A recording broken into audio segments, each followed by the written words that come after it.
out. So if we go back to setup and do a measurement, we'll actually have our first picture now of the end-to-end S parameters of the device under test. We've de-embedded the left port, we've de-embedded the right port, and we're now looking straight through from VGA pads to SMP connectors.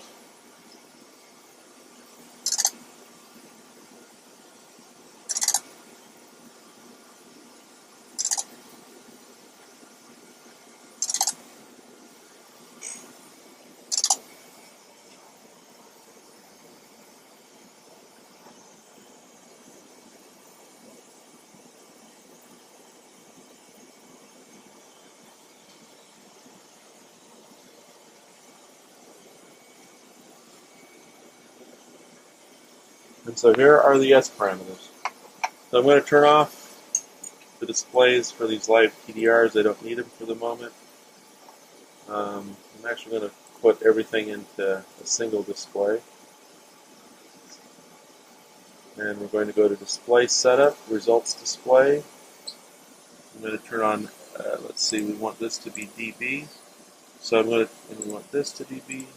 I'm going to look at S11 differential, S12 differential, S21 coming the other way, and S22. And then I'm actually going to go over and reset the zooms on all of these.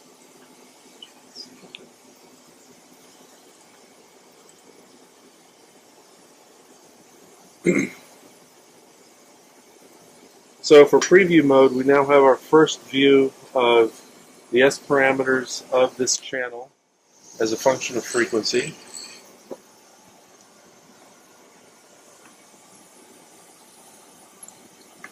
We turn off the reflection ones so we can just look at the transmission terms. So these are the transmission terms, S21 and S12, so forward and backwards transmission differentially. And there's some structure in it, but if we look at I'll show you in the impedance plot, there's reasons why we see that structure. At the very least, there's a capacitor in series with the transmission line right at the output of the BGA. That's giving us some discontinuity. And then we also have some discontinuity at the SMP pads. So from end to end, from BGA pads to SMP pads, this is the transmission terms. And we're measuring somewhere in the range of -3 to -4 dB at 12 gigahertz.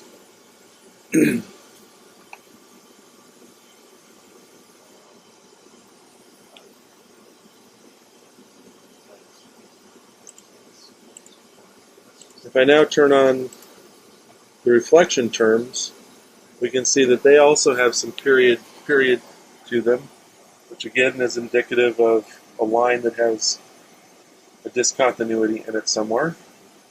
And these values start out very low at low frequencies, so we have fairly good matches even with that capacitor in here at low frequencies.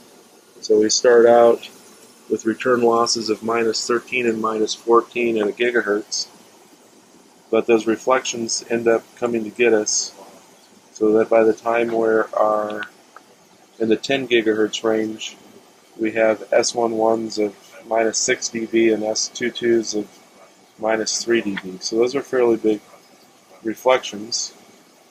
I'm going to turn on the impedance mode for S11, so coming in from the left side.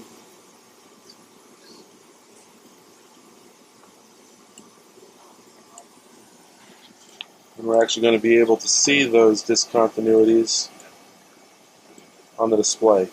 So this is, we started the BGA pad, which has a differential impedance of about 83 ohms, which is off from the 100 ohms. So that's a bit of a discontinuity. In this region, this corresponds to the series capacitors in the differential line. We get through those series capacitors and then we get into the uniform differential line. Now this has a remarkably good impedance match. This is in the 100 to 105 ohm range. And at the far end, we end up with a very big capacitive dip just as we go into the SMP connector. So these discontinuities at the both ends are causing the higher reflections in the period in the S21. So we can actually further refine this and actually dial in some additional de-embedding information and try to get rid of those discontinuities so that we're just looking at the differential trace itself.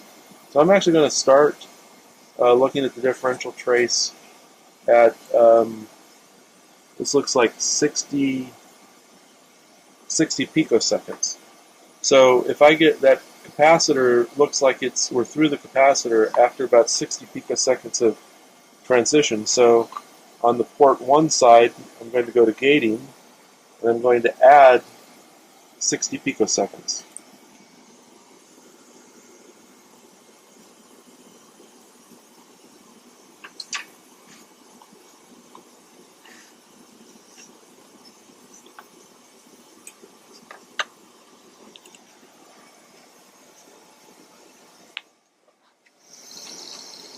Okay.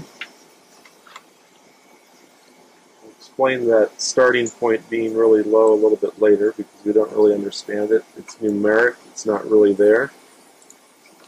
And then I'm going to go, now I'm going to look at S22 in the Z domain. So this is now looking at our line under test from the SMP ports. And I want to get through this really nasty SMP transition. So I'm going to start there, and the SPARQ says that that's 67 picoseconds from where we were starting.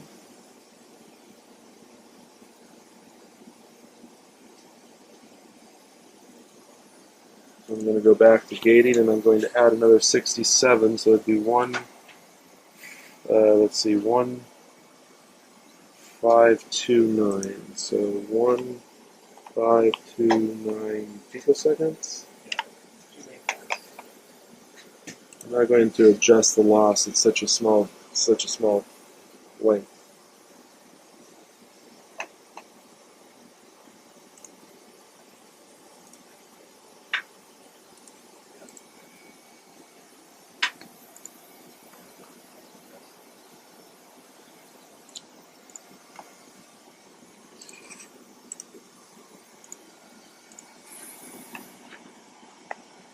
And sure enough, I'm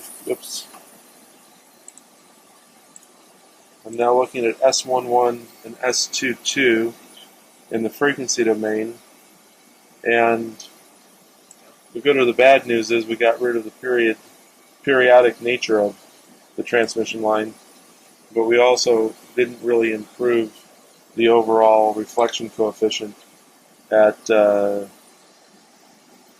gigahertz or so. It's still, oh yeah, actually we did. So now we're in the 10 to 11 gigahertz range. We're looking at S11s of -6 and -8 dB. So we dropped the reflection a little bit at those frequencies. Now I'm going to turn on the transmission terms. And sure enough, we took out the periodic nature in the transmission terms also. So this is now looking at S21 and S12 of just the uniform transmission line without the SMP transition discontinuity and without the capacitor discontinuity. And we can see now we only have about 1.3 dB of loss at 11 gigahertz. So it indicates that the line as is had good reflections that were reducing the overall S21 and S12. We gated them out with some success, maybe not perfectly, but we gated out those discontinuities with the capacitor and the SMP, and now we're looking at just the uniform line, and it's actually not bad in terms of loss.